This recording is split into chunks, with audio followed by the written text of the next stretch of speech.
नमस्कार मित्रांनो, जय Maharashtra. Latest update तुमच्यासाठी घेऊन आलेला आहे. मित्रांनो, महाराष्ट्र राज्य परीक्षा परिषदेकडून या ठिकाणी वॅकन्सी निघालेल्या आहेत. परमनंट असा गव्हर्नमेंट जॉब या ठिकाणी असणार आहे. पुणे हे तुमचं जॉब लोकेशन असणार आहे. वय जर तुमचं 18 ते 38 वर्ष असेल तर तुम्ही या ठिकाणी अप्लाय करू शकता. अप्लाय करण्यासाठी आपल्याला 8 एप्रिल 2024 ही लास्ट डेट असणार आहे. तर मित्रांनो, 2024 मध्ये जर तुम्हाला एक चांगला जॉब पाहिजे असेल तर ही वॅकन्सी तुमच्यासाठी संधी असणार आहे. तर कोण अप्लाय करू शकतं, कसं अप्लाय करायचं, एक्झाम स्कीम कशी असणार आहे, त्यानंतर तुमचे परीक्षा शुल्क किती असणार आहे, हे सर्व काही डिटेल्स आपण व्हिडिओमध्ये सविस्तरपणे पाहणार आहोत. तर व्हिडिओला शेवटपर्यंत नक्की पहा. चॅनलवरती नवीन असाल तर चॅनलला सबस्क्राईब करा, बेल आयकॉनला प्रेस करा आणि जास्तीत जास्त व्हिडिओ शेअर करा. चला तर सुरू करू आजचा हा व्हिडिओ. मित्रांनो, अर्ज करण्यासाठी सर्वप्रथम तुम्हाला सर्च बार मध्ये येऊन www.mscepune.in या संकेतस्थळावरती जायचं आहे. या वेबसाईटची लिंक मी आपल्या डिस्क्रिप्शन बॉक्समध्ये दिलेली आहे, तिथून तुम्ही चेक करू शकता. त्यानंतर तुमच्या समोर असं एक पेज ओपन होईल. असं पेज ओपन झाल्यानंतर तुम्ही ते खाली येऊन या ठिकाणी बघू शकता शिक्षण आयुक्तालय राज्यस्तरीय कार्यालय भरती परीक्षा 2023. इथून तुम्ही पीडीएफ डाउनलोड करू शकता आणि अर्ज देखील या ठिकाणी भरू शकता. जर मित्रांनो तुम्हाला पीडीएफ पाहिजे असेल तर तुम्ही आपल्या टेलिग्राम चॅनलवरती जाऊन देखील पीडीएफ घेऊ शकता. मित्रांनो, शिक्षण आयुक्तालय राज्यस्तरीय कार्यालय भरती परीक्षा 2023 इथे क्लिक केल्यानंतर तुमच्या समोर अशी एक पीडीएफ ओपन होईल. मित्रांनो, महाराष्ट्र राज्य परीक्षा परिषद यांच्याकडनं या वॅकन्सीज निघाल्या आहे. यामध्ये शिक्षण आयुक्तालय पुणे यांच्याकडनं ही भरती प्रक्रिया राबवली जाणार आहे. एकूण पदांच्या 80% पदं या ठिकाणी भरली जाणार आहे आणि यामध्ये मुख्य लिपिकचे 6, वरिष्ठ लिपिकचे 14 आणि निम्न श्रेणी लघुलेखकचे 3 असे एकूण 23 पदांसाठी ही वॅकन्सी प्रक्रिया राबवली जाणार आहे. त्यासाठी मित्रांनो तुम्हाला ऑनलाईन पद्धतीने अर्ज करायचा आहे.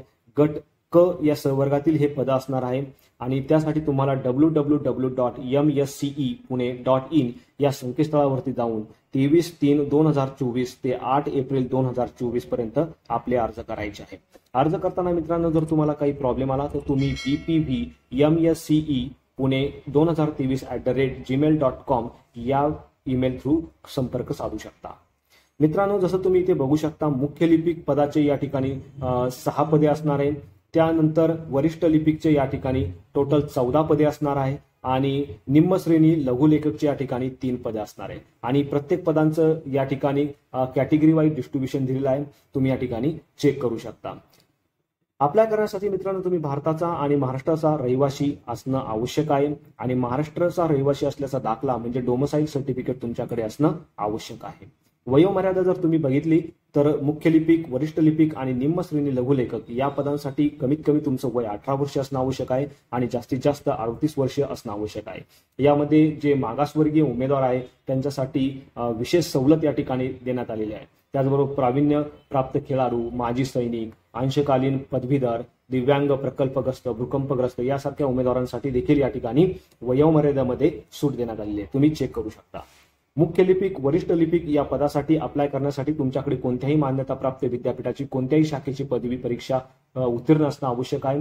त्याचबरोबर तुमचा मराठीमध्ये 30 आणि इंग्लिशमध्ये 40 इतका टायपिंग स्पीड असणं आवश्यक आहे आणि तसं सर्टिफिकेट देखील तुमचं या ठिकाणी तुमच्याकडे असणं आवश्यक आहे. मुख्य लिपिक पदासाठी जर तुम्ही अप्लाय करत असाल तर तुमच्याकडे 2 वर्षाचा वरिष्ठ लिपिक पदाचा अनुभव आणि वरिष्ठ लिपिक पदासाठी जर तुम्ही अप्लाय करत असेल तर तुमच्याकडे शासकीय, निमशासकीय कार्यालयातील कनिष्ठ लिपिक पदाचा 2 वर्षाचा अनुभव असणं आवश्यक आहे. त्याचबरोबर तुमच्याकडे MSCIT परीक्षा उत्तीर्ण असणं देखील आवश्यक आहे आणि त्याचं सर्टिफिकेट तुमच्याकडे पाहिजे तर तुम्ही या ठिकाणी अप्लाय करू शकता. म्हणजे मित्रांनो, मुख्य लिपिक आणि वरिष्ठ लिपिक या पदासाठी या ठिकाणी 2 वर्षाचा एक्सपिरियन्स मागितलेला आहे. त्यानंतर लघुलेखक निम्न श्रेणी अप्लाय करण्यासाठी तुम्हाला मान्यताप्राप्त विद्यापीठाची कोणत्याही शाखेची पदवी परीक्षा उत्तीर्ण असणं आवश्यक आहे आणि मराठीतला 30 आणि इंग्लिशचा 40 इतका टायपिंग स्पीड तुमच्याकडे असणं आवश्यक आहे आणि तसं सर्टिफिकेट तुमच्याकडे असलं पाहिजे. त्याचबरोबर MSCIT ची परीक्षा उत्तीर्ण असणं देखील या ठिकाणी आवश्यक असणार आहे. इथे कोणत्याही प्रकारचा एक्सपिरियन्स मागितलेला नाहीये. फ्रेशर देखील या ठिकाणी अप्लाय करू शकता. तर मित्रांनो, तुम्ही इथे अभ्यासक्रम जर बघितला तर इथे चेक करू शकता. टोटल 200 गुणांची ही एक्झाम असणार आहे. त्याच्यामध्ये 200 प्रश्न विचारले जाणार आहे. यामध्ये मराठी असेल, इंग्लिश असेल, सामान्य ज्ञान, बौद्धिक चाचणी यांसारख्या विषयांवरती किंवा या विषयांच्या आधारित क्वेश्चन विचारले जाणार आहे. 120 मिनिटाचा हा पेपर असणार आहे. यामध्ये मित्रांनो मराठी आणि इंग्रजी या विषयांच्या प्रश्नपत्रिकेचा दर्जा हा 12वीच्या लेवलचा असणार आहे. बाकी प्रश्न जे आहे जसे सामान्य ज्ञान असेल, बौद्धिक चाचणी असेल तर यांचा दर्जा हा तुमचा डिग्री लेव्हलचा असणार आहे. परीक्षेचे स्वरूप तुम्ही बघू शकता, कॉम्प्युटर बेस्ड टेस्ट असणारे, ऑनलाईन टेस्ट असणारे. प्रत्येक प्रश्नासाठी या ठिकाणी 1 गुण दिले जाणार आहे. काही सर्वसाधारण सूचना देखील या ठिकाणी दिल्या आहे. अर्ज देखील तुम्हाला ऑनलाईन माध्यमातूनच करायचे आहे आणि तुमच्या पद्धतीने उमेदवारांनी तुमच्या पात्रतेनुसार या ठिकाणी प्राधान्यक्रम निवडायचा आहे. तुम्ही या ठिकाणी चेक करू शकता. नंतर पदसंख्या आरक्षण संदर्भात काही सर्वसाधारण तरतुदी दिलेल्या आहे. कोणकोणते डॉक्युमेंट तुम्हाला या ठिकाणी अर्ज करायच्या वेळेस सबमिट करायचे आहे त्याची पूर्ण डिटेल्स या ठिकाणी दिली आहे. कोणी माजी सैनिक असेल, दिव्यांग आरक्षण असेल, कुणाला पदवीधर असेल, प्रकल्पग्रस्त असेल, भूकंपग्रस्त असेल, तर कशा पद्धतीने तुम्हाला या ठिकाणी आरक्षण असणारे सामाजिक व समांतर आरक्षण, तर त्या सर्व गोष्टी डिटेलमध्ये या ठिकाणी दिल्या तुम्ही या ठिकाणी बघू शकता. निवड प्रक्रिया जी आहे मित्रांनो, अर्ज करताना तुमच्याकडे महाराष्ट्र राज्याचा रहिवासी असायचा दाखला असणं गरजेचं आहे आणि जर नसेल तर तुम्ही बर्थ सर्टिफिकेट असेल तरी तुम्ही या ठिकाणी अर्ज करू शकता किंवा शाळा सोडल्याचा दाखला तुमच्याकडे असेल तरी तुम्ही या ठिकाणी अर्ज करू शकता.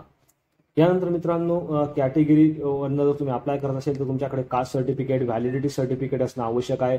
व्हॅलिडिटी सर्टिफिकेट नसेल तर तुम्ही जॉईन केल्यानंतर 6 महिन्याच्या आत तुम्हाला ते सबमिट करणं आवश्यक असेल. या ठिकाणी तुम्ही बघू शकता. ऑनलाईन अर्ज करण्यासाठी सर्वप्रथम तुम्हाला जी लिंक प्रोव्हाइड केलेली आहे MSCEच्या साईटवरती, ती जी लिंक असणार आहे IBPS ऑनलाईनची, याच्यावरती क्लिक करून तुम्हाला तुमचा अर्ज करायचा आहे आणि तुमची परीक्षा शुल्क भरून तुम्हाला तुमचा अर्ज पूर्ण करायचा आहे. यानंतर तुम्हाला जे डॉक्युमेंट आहेत, कोण पासपोर्ट साईज फोटो असेल, तुमची सही असेल, डाव्या हाता अंगठ्याची निशाणी असेल, तुमचं प्रतिज्ञापत्र असेल, तर ते कशा पद्धतीने किती साईज असली पाहिजे, त्याचा आकारमान काय असलं पाहिजे, ते सर्व यामध्ये डिटेलमध्ये दिले आहे, तुम्ही बघू शकता.